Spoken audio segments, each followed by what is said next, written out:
ஸ்ரீ கர்க சம்ஹிதை அஸ்வமேத காண்டத்தின் 60ஆம் அத்தியாயம் கௌரவர்களின் அழிவு, பாண்டவர்களின் விண்ணேற்றம் மற்றும் யாதவர்களின் அழிவு குறித்த ஒரு சுருக்கமான விவரம் மற்றும் பிரஜவாசிகளுடன் தேவி ஸ்ரீ ராதை பகவான் ஸ்ரீ கிருஷ்ணர் கோலோக தாமம் புறப்படுதல். ஸ்ரீ கர்காச்சாரியார் கூறினார், அரசனே, வியாசதேவரின் வாக்கிலிருந்து பகவான் ஸ்ரீ கிருஷ்ணரின் 1000 நாமங்களின் வர்ணனையை செவிமடுத்த பின் யதுகுலத்தின் அரசனான உக்ரசேனர் அவரை வழிபட்டு மிகுந்த பக்தியுடன் பகவான் ஸ்ரீ கிருஷ்ணரிடமே மனதை நிலைநிறுத்தினார். அதன் பின்னர் பகவான் ஸ்ரீ கிருஷ்ணர் மிதிலைக்கு சென்று மன்னர் பகுலாஸ்வர் மற்றும் மன்னர் ஸ்ருததேவர் முன் தோன்றினார். இதற்கு பின் அவர் துவாரகைபுரிக்கு திரும்பினார். அதன் பின்னர் பாண்டவர்கள் அனைவரும் தங்கள் மனைவி திரௌபதியுடன் துவாரகையை விட்டு வெளியேறி நரேஸ்வரரே காடுகளில் அலைந்து திரிய தொடங்கினர். வனவாசத்தின் கஷ்டங்களையும் அறியப்படாத வாழ்க்கையையும் அனுபவித்த பின்னர் அவர்கள் அனைவரும் தங்கள் படையுடன் விராடனின் நகரத்தில் ஒன்று கூடினர். இங்கே பகவான் ஸ்ரீ கிருஷ்ணரின் பிரார்த்தனைகளையும் மீறி கௌரவர்கள் அனைவரும் தங்கள் ராஜ்யத்தில் பாதியை கூட பாண்டவர்களுக்கு கொடுக்கவில்லை. அதனால் பாண்டவர்களுக்கும் கௌரவர்களுக்கும் இடையே ஒரு போர் மூழ்வது தவிர்க்க முடியாததாகியது. இதனை அறிந்த பகவான் ஸ்ரீ கிருஷ்ணர் ஆயுதங்களை ஏந்த மாட்டேன் என்று சபதம் எடுத்துக்கொண்டு பலராம சுவாமி புனித யாத்திரை மேற்கொண்டார். அதே பயணத்தில் அவர் ரோமஹர்ஷன சூதரையும் பல்வலனையும் கொன்றார். இதன் பின்னர் கௌரவர்கள் மற்றும் பாண்டவர்கள் அனைவரும் தர்மக்ஷேத்திரமான குருக்ஷேத்திரத்திற்குள் நுழைந்து தங்களுக்குள் சண்டையிடத் தொடங்கினர். பகவான் ஸ்ரீ கிருஷ்ணரின் அருளால் மகாபாரத போரில் பாண்டவர்கள் வெற்றி பெற்றனர். மேலும் பாவிகளும் குற்றவாளிகளுமான கௌரவர்கள் அனைவரும் கொல்லப்பட்டனர். நரேஸ்வரதே பின்னர் தர்மராஜா யுதிஷ்டிரரால் 9 ஆண்டுகள் கூறப்பட்டது. இதற்கிடையில் அவர் 3 அஸ்வமேத யாகங்களை செய்தார். அதன் மூலம் அவர் தனது உறவினர்களை கொன்ற குற்றத்திலிருந்து தூய்மைப்படுத்தப்பட்டார்.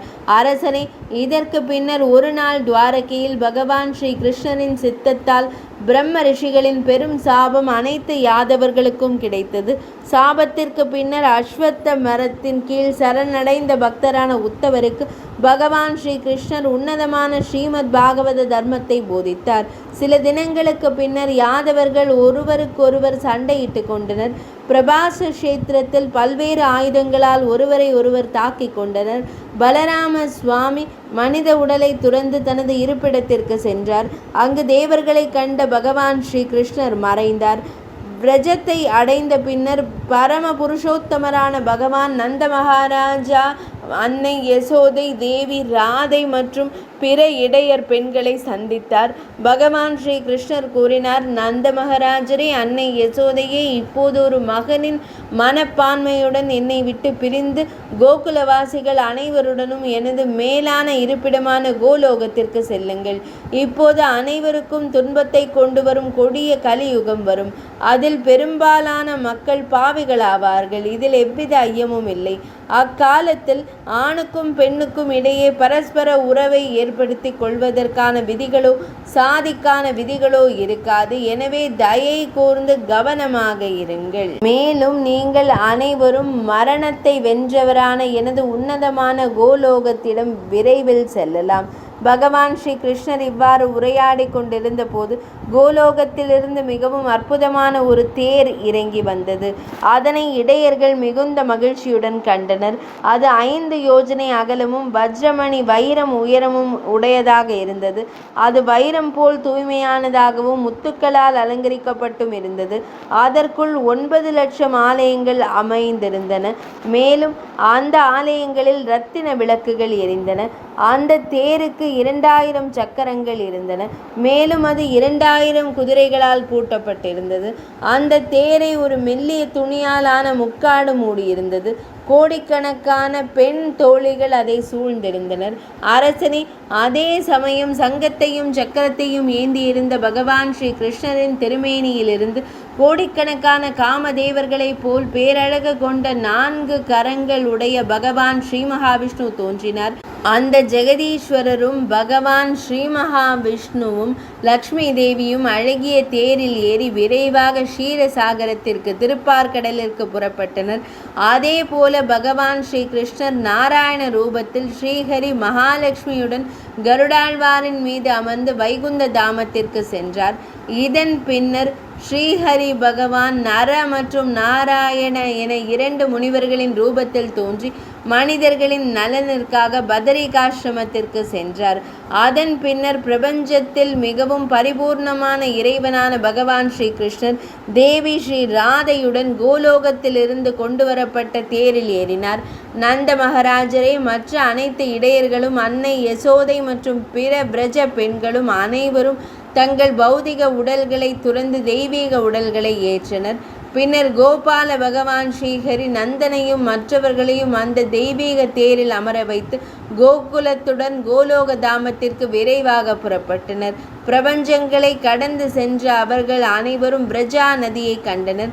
இதனுடன் சேஷநாகத்தின் மடியில் துக்கங்களை அழித்து பரம ஆனந்தத்தை அளிக்கும் மாபெரும் உலகமான கோலோகம் தோன்றியது. அதனை கண்டதும் பகவான் ஸ்ரீ கிருஷ்ணர் கோகுலவாசிகளுடன் தேரிலிருந்து இறங்கி தேவி ராதையுடன் அக்ஷயவடத்திற்கு சென்றார். அவர் அங்கு தரிசனம் பெற்று அந்த உன்னத இருப்பிடத்தில் பிரவேசித்தார். கிரிவரரான சதாசிருங்கத்தையும் ஸ்ரீராச மண்டலத்தையும் கண்டு பல வாயில்களால் அலங்கரிக்கப்பட்டு 12 காடுகளுடன் இணைக்கப்பட்டு காமமூட்டும் மரங்கள் நிறைந்திருந்த ஸ்ரீமத் பிருந்தாவனத்திற்கு அவர் சென்றார்.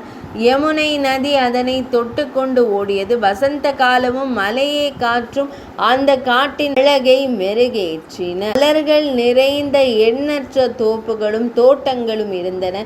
அந்த காடு கோபியர்களாலும் இடையர்களாலும் நிறைந்திருந்தது. முன்னதாக வெறிச்சோடியதாக தோன்றிய ஸ்ரீ கோலோக தாமத்தில் பகவான் ஸ்ரீ கிருஷ்ணரின் வருகையின் போது ஆரவார ஒலிகள் எதிரொலித்தன. பின்னர் துவாரகையில் தேவகி அன்னை முன்னிலையில் யதுகுலத்தின் மனைவியர் அனைவரும் சவப்பேட்டியின் மீது ஏறி தங்கள் கணவர்களின் உலகத்திற்கு சென்றனர். கோத்திரங்கள் அளிக்கப்பட்ட யாதவ சகோதரர்களின் தெய்வீக செயலை அர்ஜுனன் செய்தான். கீதையின் ஞானத்தால் அவன் தன் மனதை அமைதிப்படுத்தி மிகுந்த துக்கத்துடன் அனைவரின் இறுதிச் சடங்குகளையும் செய்தான். அர்ஜுனன் ஹஸ்தினாபுரத்தில் உள்ள தனது இருப்பிடத்திற்கு சென்று இந்த செய்திகள் அனைத்தையும் யுதிஷ்டிர மன்னரிடம் கூறிய போது அவர் தன் மனைவி மற்றும் சகோதரர்களுடன் தேவலோகங்களுக்கு திரும்பினார்.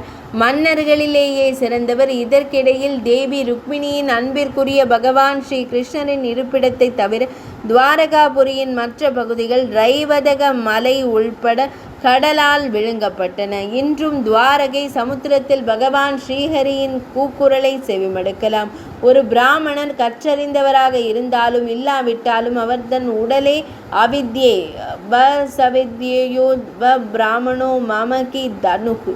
கலியுகத்தின் ஆரம்ப தினங்களில் பகவான் ஸ்ரீஹரியின் பகுதி அவதாரமான பகவான் ஸ்ரீ மகாவிஷ்ணு சுவாமி கடலிற்குள் சென்று பகவான் ஸ்ரீஹரியின் திருவுருவத்தை பெற்று அதை துவாரகாபுரியில் பிரதிஷ்டை செய்வார்.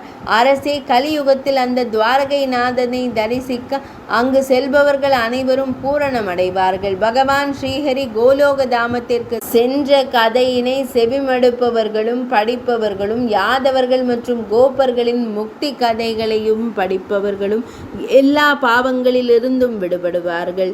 இது ஸ்ரீ கர்க சம்ஹிதையின் அஸ்வமேத காண்டத்தில் உள்ள பகவான் ஸ்ரீ கிருஷ்ணர் தேவி ஸ்ரீ ராதையுடன் இணைந்து கோலோக தாமத்திற்கு வருகை என்ற தலைப்பு கொண்ட 60ஆம் அத்தியாயம் இனிதே நிறைவடைந்தது.